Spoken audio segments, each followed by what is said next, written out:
નમસ્કાર મિત્રો, ગુજરાતી વાર્તામાં આપનું સ્વાગત છે. એક સમયે રાજા બલિ સમય પસાર કરવા માટે એક એકાંત જગ્યાએ ગધેડાના રૂપમાં છુપાયેલા હતા.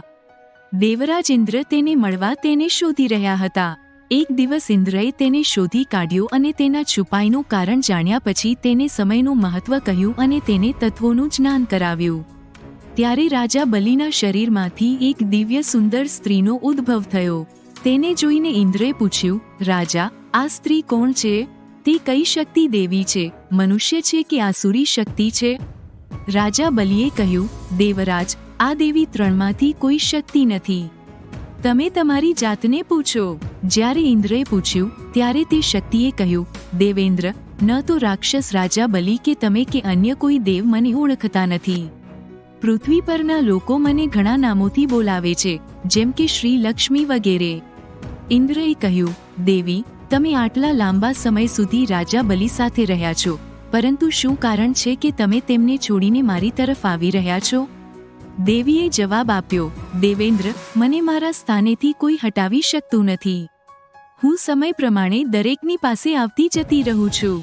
સમયની અસર પ્રમાણે હું તેટલા સમય સુધી તેની સાથે રહું છું.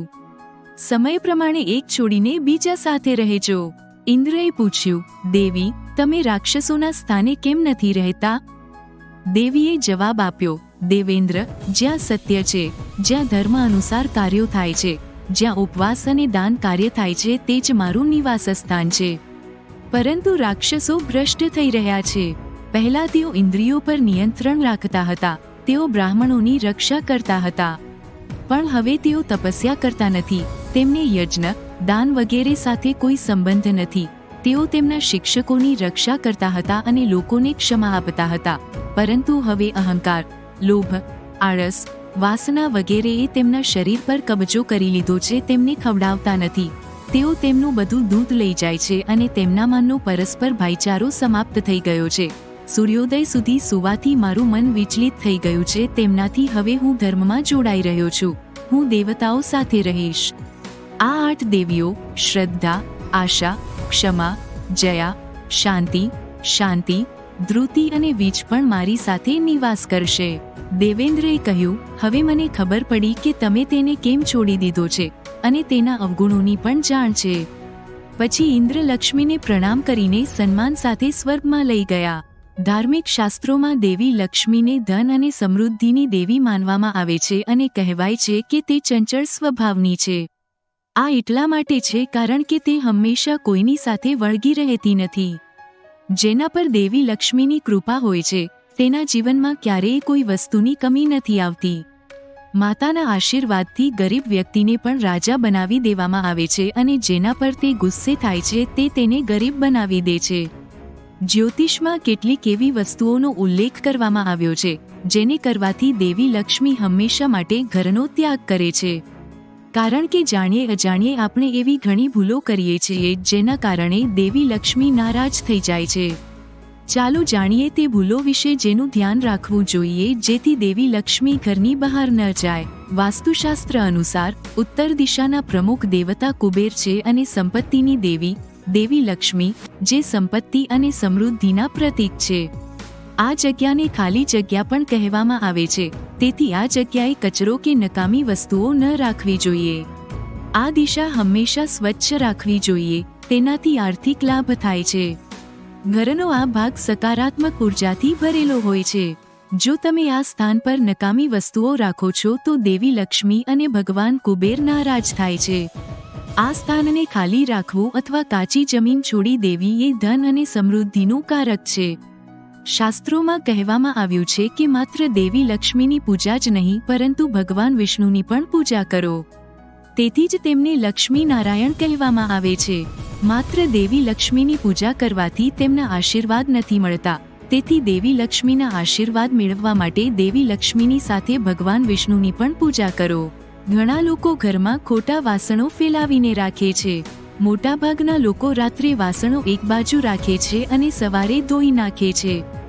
માતાના આશીર્વાદ હંમેશા રહે તે માટે સ્વચ્છતાનું ખાસ ધ્યાન રાખવું જોઈએ. જો તમે સૂર્ય પછી ઘર સાફ કરો છો તો તે દુર્ભાગ્યની નિશાની માનવામાં આવે છે. સાવરણીમાં દેવી લક્ષ્મીનો વાસ હોય છે અને જો કોઈ સૂર્યાસ્ત સમયે ઘર સાફ કરે છે તો દેવી ક્રોધિત થઈને ઘરની બહાર નીકળી જાય છે. જો કોઈ કારણસર ઝાડુ મારવું પડે તો ઘરમાં ગંદકી રાખો અને સવારે તેને સાફ કરીને ફેંકી દો. ગૃહલક્ષ્મી એટલે કે ઘરની સ્ત્રીઓ કે અન્ય કોઈ જગ્યાએ તેમનું અપમાન ન કરવું જોઈએ, કારણ કે તેમનામાં દેવી લક્ષ્મીનો વાસ માનવામાં આવે છે. જ્યાં લોકો મહિલાઓનું અપમાન કરે છે અથવા મારપીટ કરે છે ત્યાં માતા લક્ષ્મી ક્યારેય વાસ નથી કરતી. આ સાથે ઘરના વડીલો અને ગરીબોનું અપમાન થાય તો દેવી લક્ષ્મી પણ ક્રોધિત થાય છે. શાસ્ત્રો અને પુરાણોમાં સૂવાનો સમય જણાવવામાં આવ્યો છે. સૂર્યોદય પહેલા જાગવું અને રાત્રે સૂવું શ્રેષ્ઠ માનવામાં આવે છે. કેટલાક લોકો આળસના કારણે સૂર્યોદય અને સૂર્યાસ્તના સમયે સૂઈ જાય છે, જે અયોગ્ય છે. આમ કરવાથી દેવી લક્ષ્મી ક્રોધિત થઈને ઘરની બહાર નીકળી જાય છે. સાંજનો સમય પૂજા માટે શ્રેષ્ઠ માનવામાં આવે છે. આ સમયે સૂવું અથવા સૂવું અશુભ માનવામાં આવે છે. રસોડાના ગેસ પર ખાલી અને ખોટા વાસણો ન રાખવા જોઈએ. આપણે ચૂલાને સાફ રાખવો જોઈએ. તેનાથી ઘરમાં સુખ, શાંતિ અને સમૃદ્ધિ આવે છે અને સમાજમાં માન સન્માન મળે છે. પુરાણોમાં કહેવાયું છે કે ચૂલા પર ખાલી વાસણો રાખવાથી ઘરમાં દરિદ્રતા આવે છે. આવા લોકોના ઘરમાં ક્યારેય વરદાન નથી આવતું. રસોડું મંદિરને સૌથી પવિત્ર સ્થાન માનવામાં આવે છે અને તેમાં દેવી દેવતાઓનો વાસ છે. એક હાથે ક્યારેય ચંદન ન લગાવવું જોઈએ. આમ કરવાથી નારાયણ પણ ગરીબ થઈ જાય છે. આવું કરવાથી દેવી લક્ષ્મી ક્રોધિત થાય છે અને પૈસાની તંગીનો સામનો કરવો પડે છે.